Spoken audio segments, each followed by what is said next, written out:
Many people will claim that high-stakes online poker is the toughest game in the world. But depending on who you talk to, many will argue that the small and micro stakes are really where the challenge is. How?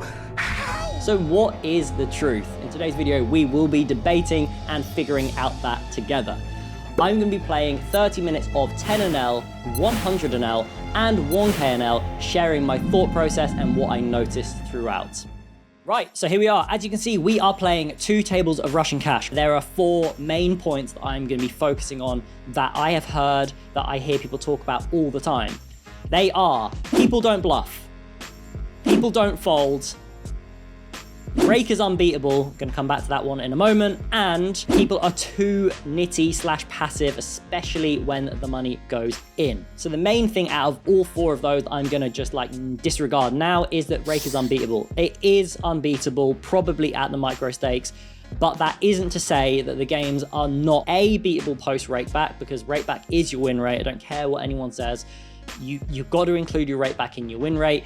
And also, there is probably so much room for exploitative poker in these pools that you can at least make some of that money back that you are bleeding in rake. We will see how that goes. I'm going to share my observations, but I'm going to be holding those things in mind. People don't bluff, people don't fold, and when the pot gets big, it is nut versus nut. One of the main things I'm going to be doing in this pool that I used to do in Fiverr and Zoom is when you are in the small blind or the big blind, doesn't matter how bad your hand is, people are fast folding way too much. So I'm going to be opening the button extortionately wide in the expectation that people at 10NL are going to be accidentally or just leaking money away by folding way too much. This 3 deuce I am going to fold. There are a lot of players running 16, 17 VPIP in the big blind, and this player just doesn't quite cut it, so I'm not going to open this one. Opening pocket 5s. See, I don't know if you saw that, but the big blind and small blind there, they both had auto fold on, I'm pretty certain. So imagine you're the small blind in that situation and the big blind is going to auto fold. If you have any situation where people are auto folding the big blind, which they obviously shouldn't do, then you are absolutely torching money. So this is a very good example. We have a pure fold here, but I'm gonna just limp this one in because we are probably going to be getting some pure folds in the big blind. And then on this board, we're just going to absolutely rifle it off. It doesn't really matter what the board is, to be honest with you. Going to be starting out with smallish bets so that we can apply max pressure on later streets. Ace-9, we have 3-bet, and we're probably going to check back this flop. In fact, you know what? The approach I'm going to be using against a lot of these players is going to be a lot of small betting. And the reason I'm going to be doing a lot of small betting is I think in this pool particularly, we want to be defining ranges early. And that's something I'm going to be talking a lot about in this section and probably the 100NL section as well. So we have King 3 offsuit here, and we got another limp from one hand 100 VPIP. Going to ISO this one. And I'm definitely going to c-bet small on this texture. I'm going to go 1/4 pot roughly. And versus the raise, I think we're probably just going to have to call and then proceed and see how we go. Very common for recreationals, very first hand, to spice around and bluff too much. This person only has a 50 big blind stack and also is very first hand in the pool. So definitely just never going to be folding a hand where a recreational can just be doing some absolutely woeful spew. This maybe seems a little bit loose, but recreationals are doing crazy shit all the time, so never folding this hand. And just calling versus 1/3 pot, expecting to win a lot of the time here. And they just have 4 deuce. So yeah, versus recreationals, very first hand, just do not be folding pretty much anything when you've kind of given a little bit of rope, like a small bet, and then you facing a raise. Over on table 2, we called a 1/3 bet on the flop. I believe it was 1/3. For those of you who don't know, you can hover over this now and see the hands. Yeah, it's a 1/3 bet. And a 1/3 bet on the turn. It seems like a recreational. Do we want to raise? I think we do want to raise. People are telling us that their hands are not good. Our hand is relatively vulnerable. Our hand is probably good enough to get it in versus this player. I think I'm going to shove, you know. I know this seems really thin and kind of stupid, but based on the bet sizes and speed of calls, we just do have the best hand, basically always. And I do think we call a worse 10 a decent amount of the time. Maybe that's not good, but you can let me know. Ace-9, we face a 3-bet. If this was a big 3-bet, I probably would fold. This player seems relatively active, and also it's a pretty small, well, it is a very small 3-bet. So I do think we have a pretty plus EV call here. Bearing in mind, by the way, this is like one of the first times we faced a 3-bet and general aggression. So immediately we need to be proceeding with some relative amount of caution and continuing with equity. And a nut flush draw definitely does fit that bill, so I'm going to continue.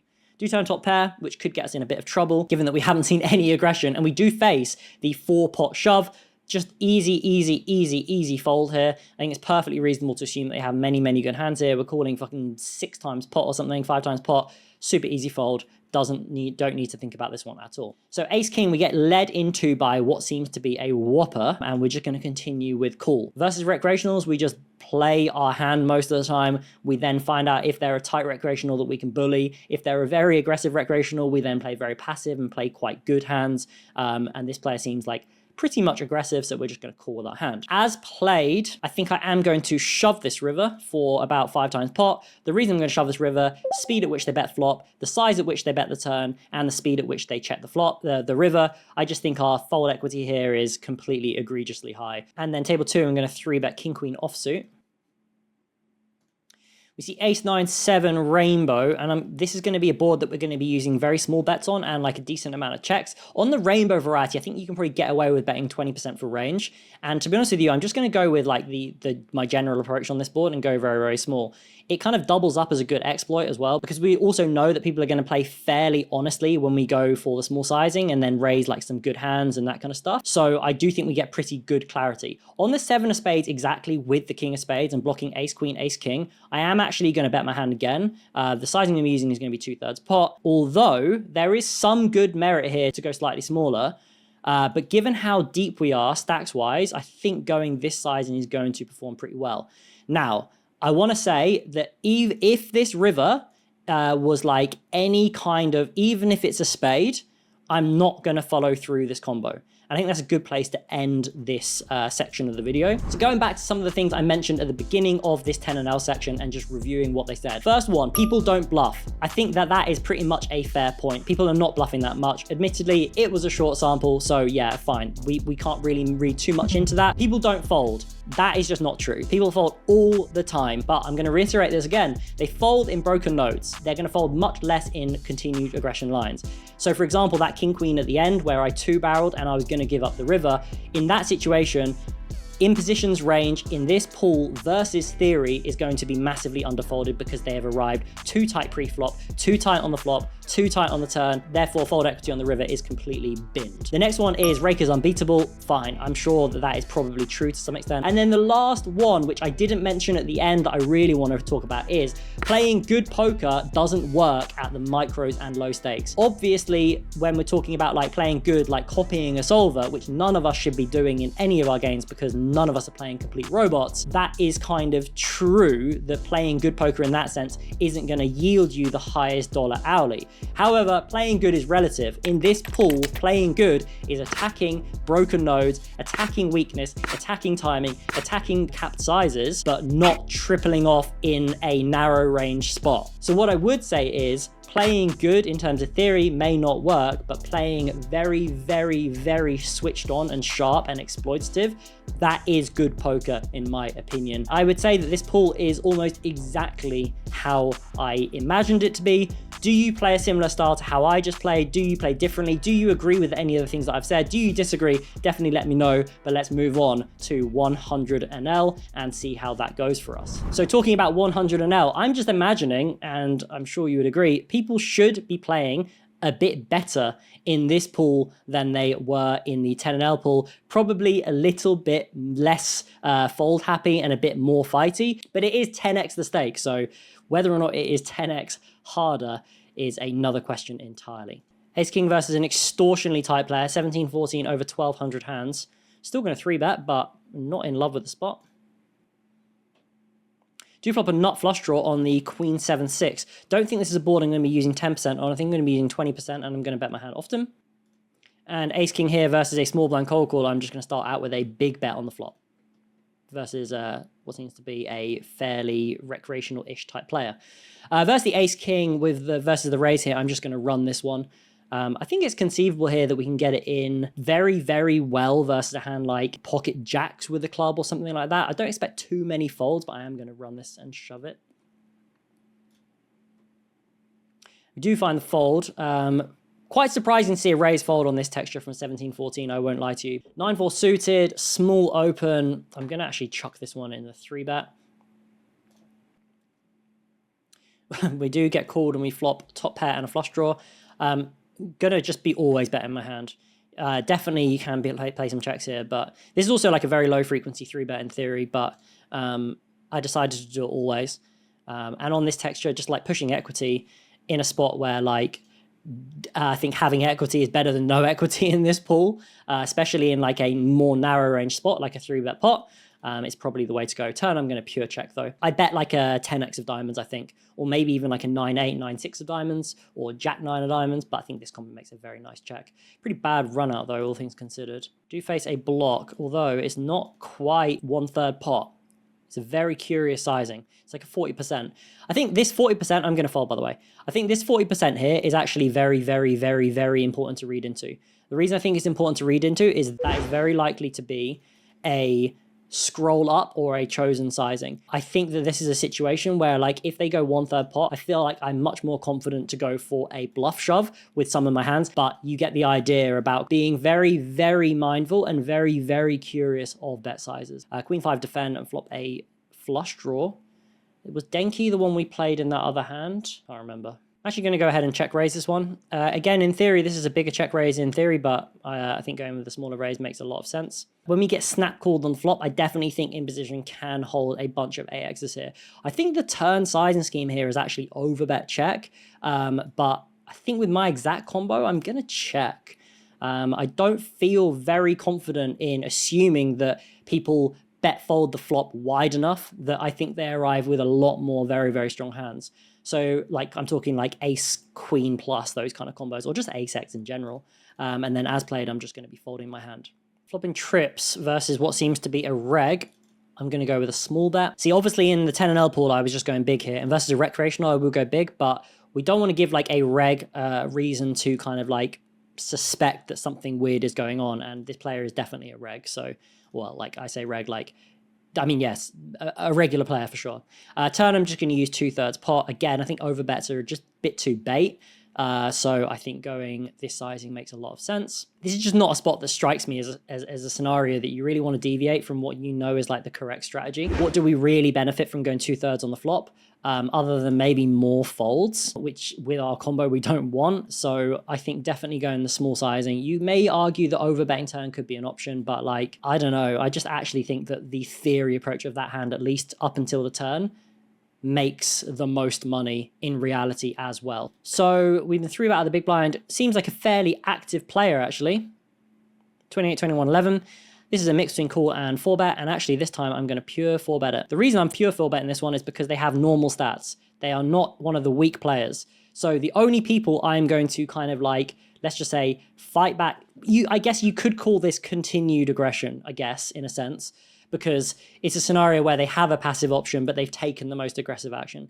However, we obviously need to look at the stats there. Like 4-betting probably doesn't do very well in this pool, I've got to say. But when they are running like 28, 21 with an 11% 3-bet, you can probably assume that they're going to be somebody who's going to be folding. So I've 3-bet the 9s, and then I'm also cold 4-betting the aces here, but we'll come back to the aces in a minute. On 10-9, 10-5-4, I think we probably gain a little bit more clarity by going very small. This is a half pot board, but I'm going to go small versus what seems to be a kind of reggy player. This is pretty disrespectful to go this sizing versus a player I don't know. And I'm being punished for that. But we have been shoved on with aces, but no one really cares about that. I'm just going to call the flop with my 9 of hearts. We've got aces versus kings on the other table, by the way, and we do win both. We now face turn block on this particular card. When we have the 9 of hearts and 9 of diamonds, bluffs are very, very marginal here. Obviously, like, they probably don't defend 9-8 suited pre-flop, but without a straight draw here, we obviously call 8s, we obviously call jacks. This is a situation where we're facing an aggressive node and a situation where, like, we're expecting people to play fairly honestly. So I don't really see the bluffs here, so I am just going to fold. If this player has got 6-5, then fair play to them, and at some point we will see a showdown. But until given another reason, we just need to be playing extremely honestly.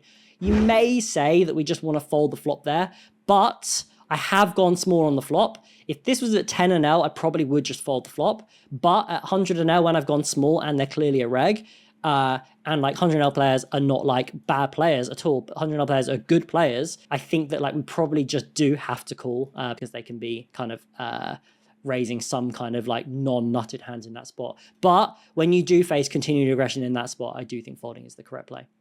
Ace Jack, we open, we get called by 2 recreationals. I'm actually just going to raise this flop. I decided to check the flop simply because we expect recreationals to stab too much, gives us a bit more clarity. Small blind is just whopping around, so they probably just have some absolute trash hand, and I think a hand's plenty good enough to raise as well. 5-3, first hand big blind. I'm going to actually open this one. It seems absolutely wild, I know, but first hand probably assumed recreational, so we can take max advantage of that. 3-4, again, I'm going to open this one. We've got very tight players in both the blinds, and they both had fast fold on. So again, we found out that people do have fast fold on the 100L tables.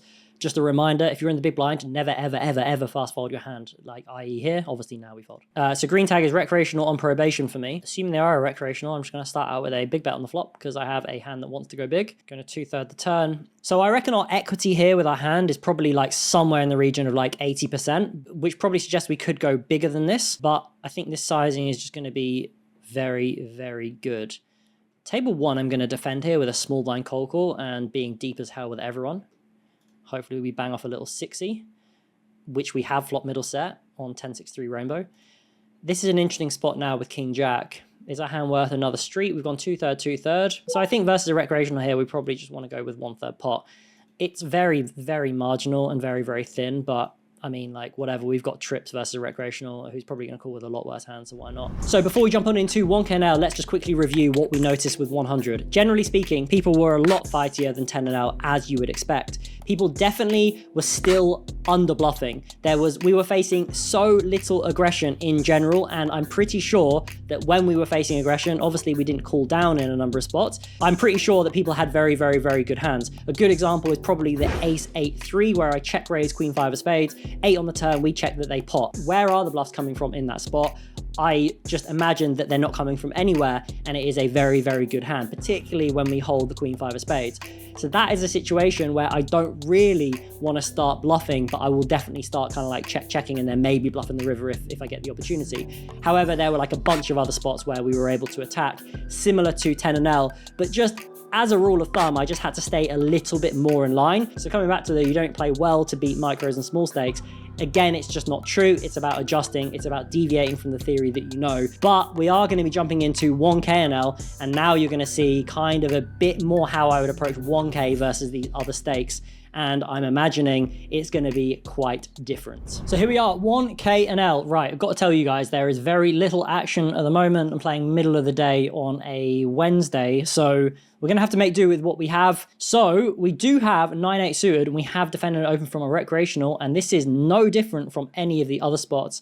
I'm going to be looking to, in fact, this is a situation where I'm going to overbet the turn because I actually do want to max my fold equity here. It's not like we have one of those hands that is so supremely powerful, like an ace queen of spades or an ace 4 of spades or something like that, where maybe we want to make sure that they call. We kind of probably want to max our fold equity. So I think one of the main differences from my 10&L and 100&L is that in those games, I'm never going to use an RNG, whereas at 1K and 2K&L, I definitely will be using an RNG. Not in all situations, but for example, if a normal reg opens the small blind and I have a hand like queen 8 offsuit in the big blind, I do want to mix that combo. I know it's become a bit of a trendy thing in the poker space of people saying like, well, there clearly is going to be one action that's going to be better than another. I do buy into that in a lot of spots, but in a lot of spots that just is not true. The EV is going to be the same for a lot of these kind of hands, particularly pre-flop. That said, if I'm playing a recreational or a reg that I think is like maybe going one way or the other, let's just say, I will be then probably shifting my strategy into a pure approach in a number of spots. So I just want to be a bit transparent with kind of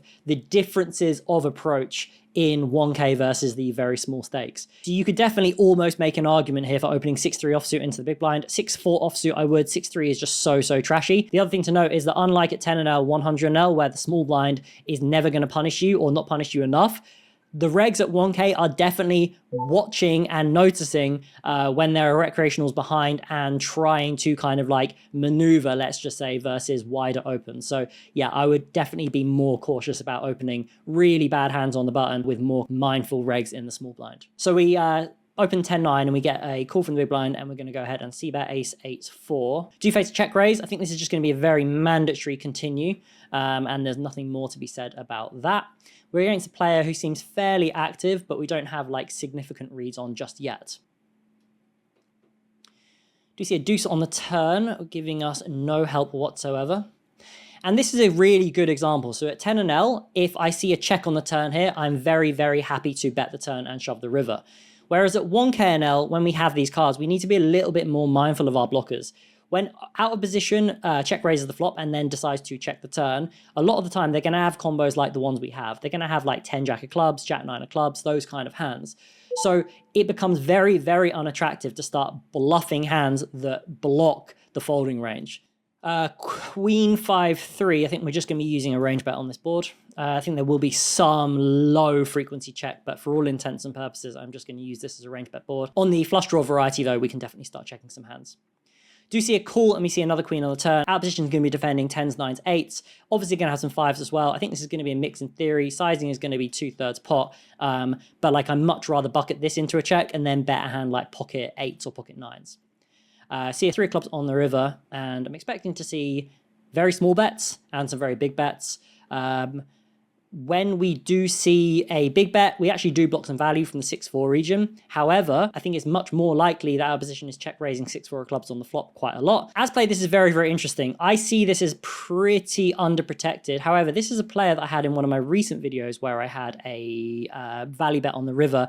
I think if I had 8s here with a club, I would definitely value bet. I think 6s is just a little bit too marginal. I think they are going to arrive with some combos like pocket 7s, no club. They may well block those on the river, but I think it is prudent to check here versus a good player, not because they're a good player and we don't want to face check raise, but because I think it's probably a theory check. All that said, if I was the button, I would 100% value bet there, and I don't think it's even close. So we've got like a reg who's like not 100 big blinds here, but I'm going to go and 3-bet king jack suited anyway. Expecting some 4-bet shoves here as well, but I think king jack is plenty good enough to chuck into a 3-bet range.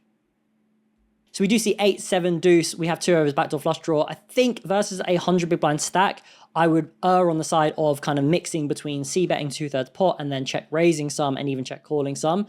But when they're shallow, I think check raising becomes very unattractive. Check calling is a very good option though, but I think betting is probably going to be the highest frequency play. 6-3 offsuit here versus a new recreational. I'm just going to be limping my hand always. You can see that they have check fold on pre-flop, so I'm just going to bet the flop and assume that even if they do have a hand like Queen 3 offsuit, we may well get them to fold by the river anyway, depending on their timing and the way they play their hand. So we do bet and take it down this time. So I guess this is quite a good example already. We've played versus a recreational exactly the same way we would have played versus a recreational at 10 and L and 100 and L. And versus the reg, we're starting to think a little bit more about like approaching the spot with a bit more objectivity, using theory. Are we going to deviate? Yes or no? And then obviously the reg had a shorter stack, so that throws a new small spanner in the works, let's just say. Flops and backdoors. The approach here is going to be, for me, half pot check when check to, and I'm expecting to see, well, in theory, very big bets, maybe overbet check on the flop. This particular player probably will not use overbet, and yeah, we'll probably use small sizing, but that's okay. I think our combo probably just wants to call. I think if I have a hand like Jack 8, Jack 7, Jack 6 of clubs, these ones probably, or like Queen 4, these probably want to raise more. But I think because my combo has more visibility, and because I don't feel overly strongly about the small bet being weak on this texture, I just expect to see that from this player, which by the way is not bad. I'm not saying that in any shape or form. I do decide that I think calling is probably going to be better. It is interesting to see block now. If I had some kind of straight blocker, ace-7 of clubs, I think I'd be pure raising my combo. I think versus this sizing on this board with this exact hand, I probably want to approach just by calling the turn though. Definitely can raise it for what it's worth. And again, if I had a lower flush draw, maybe a Jack 8 of clubs, I think raising would be a lot better. Do river and 8. We've definitely overtaken some combos now. Hands like 6-5, ace-5, king-5, pocket 7s, and pocket 6s. But depending on the bet sizing, I will be interested to see. I think generally speaking here, as long as I don't see an overbet, I'm probably just going to see this combo as a pure call. Shoving is kind of an option here. We do have pocket 8s in our range here, and we do have some 9-8, but I think just calling is going to be probably the best play here. And I don't think it's out of the ordinary to see a bluff here. So yeah, I think calling is best. Do see Jack 10 with a club. Interesting to see that bluff. But yeah, I think that calling and raising are probably both pretty good options. So what I would say there is that, like, a good note here is that we've seen a reg use a small medium as a bluff. And I think that at 100 an L and 10 an L, like, I would never call down there, and I'd probably more inclined to shove the river, to be honest with you, or raise the turn. I'd probably raise the turn a lot. But what I'm saying is that, like, the regs at 1K are going to be telling more of a coherent story, and therefore you don't get to go absolutely ham versus sizing schemes like that.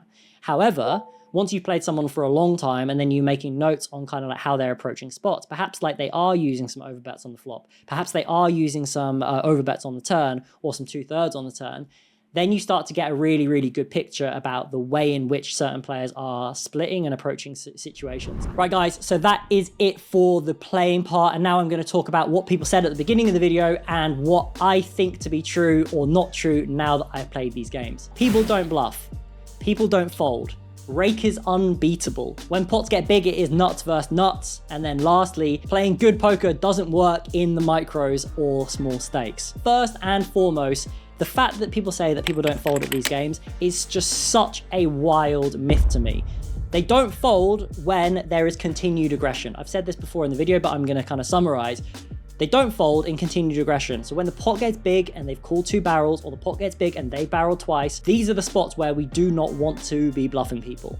We do, however, as soon as a passive action happens, when they check, when they decide not to take a raising opportunity versus our small bet, these are the nodes that you need to be attacking to make really, really good money in these games. The other thing, and the side point to that, is that please, if you're playing Zoom formats, attack the blinds more than you are. People are playing too tight in the blinds. People are turbo folding, pre-folding the small and the big blind. You need to be looking at how tight players are in the blinds when you're on the button, even in the cutoff, even under the gun with very bad hands, because you can pick up so much dead money. When you're in the small blind, do not fold your hand. Either limp or raise it. People are auto folding the big blind. You can take it down because they snap check. You just are going to win so many more pots and so much more money by doing that. The next piece of advice is playing good poker is so subjective to the game that you're playing. Having really strong theory and fundamentals is absolutely essential to max exploiting the people that you're playing.